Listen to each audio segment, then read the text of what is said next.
ایک دفعہ کا ذکر ہے، جادو اور خوبصورتی سے چمکتے ایک شاندار سلطنت میں ایک نہایت پیاری، دانا اور نفیس دل والی ملکہ رہا کرتی تھی جس کا نام ملکہ دوا تھا۔ وہ اپنی ذہانت، رحم دلی اور خاص طور پر اپنے دلکش لباسوں کے ذوق کی وجہ سے پورے ملک میں مشہور تھی۔ اس کی الماری رنگ برنگے، نایاب اور انوکھے لباسوں سے بھری ہوئی تھی۔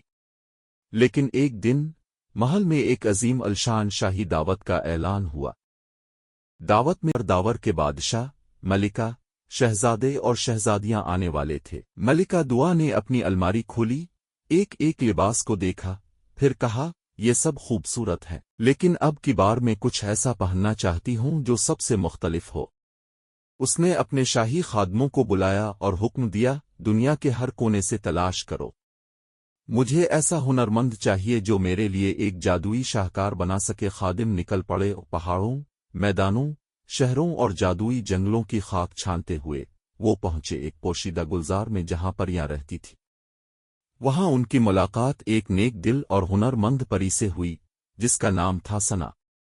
وہ لباس بنانے میں مہارت رکھتی تھی، ایسے لباس جو روشنی، خوشبو اور خوابوں سے بانے جاتے تھے۔ جب ملکہ دوا خود اس سے ملنے آئی تو کہنے لگی، اگر تم میرے لیے ایک ایسا لباس بنا سکو جو سب کو حیران کر دے تو میں تمہیں اپنی شاہی ڈیزائنر بناؤں گی۔ ثنا کا دل خوشی سے جھوم اٹھا، مگر وہ جانتی تھی کہ اکیلے یہ کام آسان نہ ہوگا۔ اس نے فوراً اپنے سب سے قریبی دوست ایک انسان لڑکی عیشا کو بلایا جو کپڑے ڈیزائن کرنے میں ماہر تھی۔ ثنا اور عیشا نے مل کر دن رات محنت کی۔ یہ لباس واقعی جادوئی تھا۔ پھر وہ دن آ گیا جب سب کو اپنے بنائے ہوئے لباس ملکہ کو دکھانے تھے، مگر جب ثنا نے اپنی تخلیق کو دیکھنے کے لیے صندوق کھولا، لباس غائب تھا، وہ چوری ہو چکا تھا۔ ثنا بہت روئی۔ اسی دن ایک اور لڑکی مایا محل پہنچ گئی۔ سب حیران رہ گئے اور ملکہ دوا نے اس لباس کی دل سے تعریف کی۔ تبھی ثنا محل پہنچی۔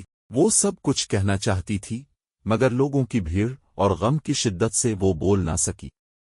ملکہ نے اعلان کیا کہ جو اس لباس کی تخلیق کار ہے وہی شاہی ڈیزائنر بنے گی۔ مایا کو بلایا گیا اور وہ خوشی خوشی آگے بڑھی، مگر اچانک ملکہ دوا نے سپاہیوں کو اشارہ دیا مایا کو گرفتار کیا جائے۔ سب دنگ رہ گئے۔ ملکہ دوا نے سب کے سامنے بتایا، میں نے ثنا کی تعریفیں سنی تھیں، اس لیے میں نے اس کے گھر کی نگرانی کروائی۔